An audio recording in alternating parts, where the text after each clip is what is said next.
Assalamualaikum warahmatullahi wabarakatuh. Apa kabar anak-anak? Ibu harap kalian dalam keadaan sehat walafiat. Di masa pandemi ini, tentu kalian merasa bosan untuk belajar di rumah. Nah, tapi itu memang kewajiban kita sebagai seorang pelajar. Mari kita dukung tenaga-tenaga medis yang berjuang di sana, yang berjuang melawan COVID-19. Lalu, bagaimana perjuangan kita sebagai seorang pelajar? Yaitu tetap belajar di rumah. Jaga kesehatan, patuhi protokol kesehatan, istirahat yang cukup, pola makan yang baik, dan olahraga. Itu semua kita lakukan untuk menjaga imunitas tubuh kita supaya tetap sehat dan kuat, dan tetap semangat untuk belajar. Oke, pada pertemuan kita kali ini, Ibu akan membahas tentang induksi matematika. Induksi matematika dipelajari di kelas 11 semester 1. Nah, silahkan lihat cuplikan berikut. Informasi selanjutnya, saudara, hoax terkait dengan virus corona kini kian marak di media sosial. Hingga Senin 16 Maret 2020, Kominfo telah menemukan 232 berita bohong terkait dengan COVID-19 ini. Menkominfo, Johnny G. Plate menjelaskan informasi tidak benar yang beredar di masyarakat, salah satunya terkait dengan isu presiden yang positif corona. Penyebaran berita bohong ini sudah meresahkan dan juga merugikan banyak pihak. Kominfo akan menindak tegas para pelaku penyebar hoax ini. Sampai dengan hari ini ada 232 isu hoax. Ya. 16 Maret 2020 ada 232 isu hoax. Di antaranya yang ke-232 adalah hoax tentang Presiden Jokowi positif virus corona. Ini bukan hoax lagi, ini hoax yang kurang cerdas hoax ini. Kenapa Presiden masih bekerja, Presiden dalam keadaan sehat kok masih, tapi kelatahan seperti ini merugikan ini. Merugikan diri sendiri, merugikan keluarganya, merugikan masyarakatnya, merugikan bangsa dan negaranya juga. Ini tidak menjawab panggilan Ibu Pertiwi ini. Setelah melihat pernyataan tadi, kan sudah melihat tayangan tadi ya, itu banyak sekali berita hoax yang ada di Indonesia. Nah, sebagai generasi milenial, kita nggak boleh terpacu pada berita-berita hoax macam itu. Kita harus mencari tahu kebenarannya, dari mana sumbernya, apakah itu benar. Nah, itulah tujuan kita dalam mempelajari induksi matematika kali ini. Jadi, jangan anggap matematika itu hanya ada di berupa angka-angka dan sebagainya. Nah, kita juga bisa membuktikan suatu pernyataan itu benar-benar atau salah ya pada induksi matematika ini. Nah, di sini tujuan pembelajaran kita kali ini adalah yang pertama, siswa dapat mengamati dan mengidentifikasi fakta pada metode pembuktian langsung, tidak langsung, kontradiksi, dan induksi matematika. Yang kedua, siswa dapat mengumpulkan dan mengolah informasi untuk membuat kesimpulan menggunakan prosedur untuk menguji kesahihan pernyataan matematis dengan metode pembuktian secara langsung, tidak langsung, kontradiksi, dan induksi matematika. Oke. Bab 1, induksi matematika. Oke, di sini akan kita bahas yang pertama adalah pengertian, yang kedua pembuktian induksi matematika, dan yang ketiga contoh soal dan pembahasan. Pengertian induksi matematika. Apa sih induksi itu?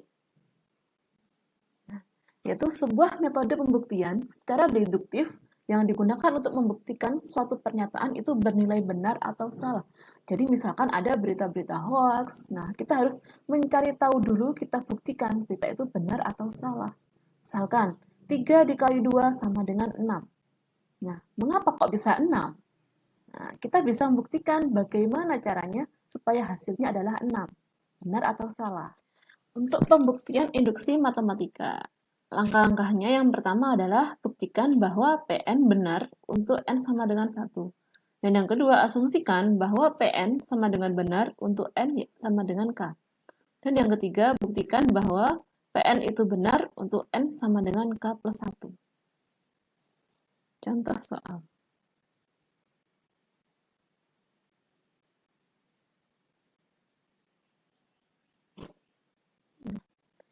Nomor 1, misalkan Pn adalah sifat dari rumus n pangkat 3 ditambah 2n habis dibagi 3 untuk setiap n bilangan asli. Langkah yang pertama, buktikan bahwa jika Pn bernilai benar untuk n sama dengan 1, maka n pangkat 3 ditambah 2n untuk n sama dengan 1 adalah n-nya kita ganti dengan angka 1. Maka 1 pangkat 3 ditambah 2 kali 1 sama dengan 1 ditambah 2, sama dengan 3. Nah, bilangan 3 itu sendiri adalah habis dibagi 3. Maka bukti yang pertama atau sifat yang pertama terbukti. Kemudian yang kedua, asumsikan jika Pn bernilai benar untuk n sama dengan K. Kita anggap n itu sama dengan K.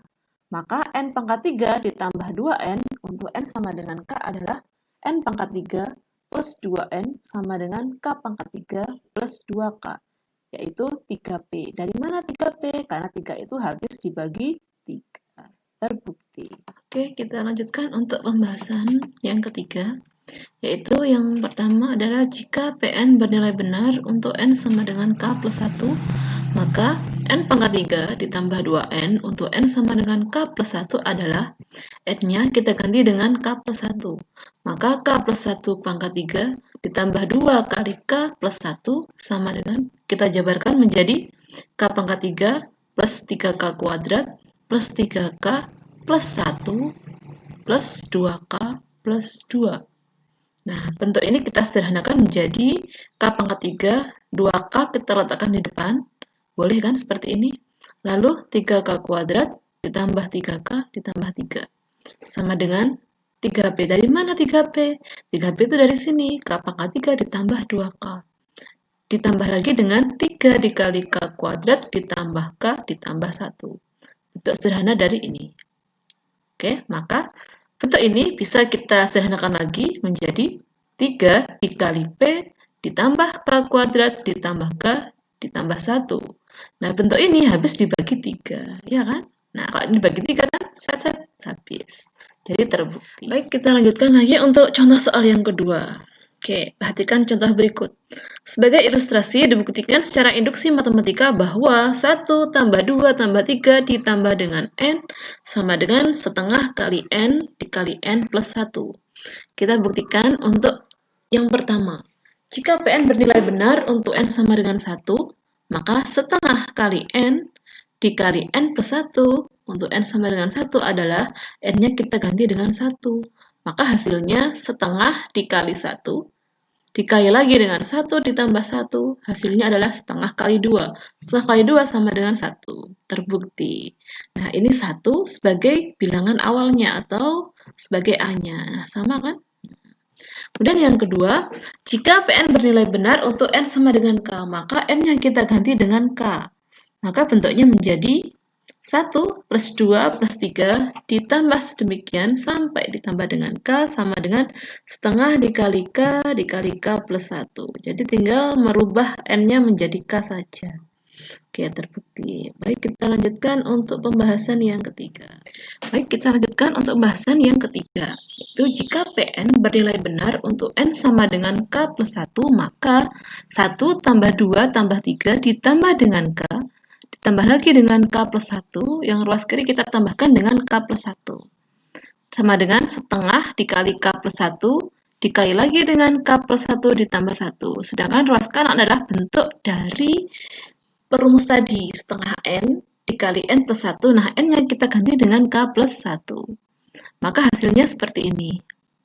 K plus 1 ditambahkan dengan 1, hasilnya menjadi K plus 2.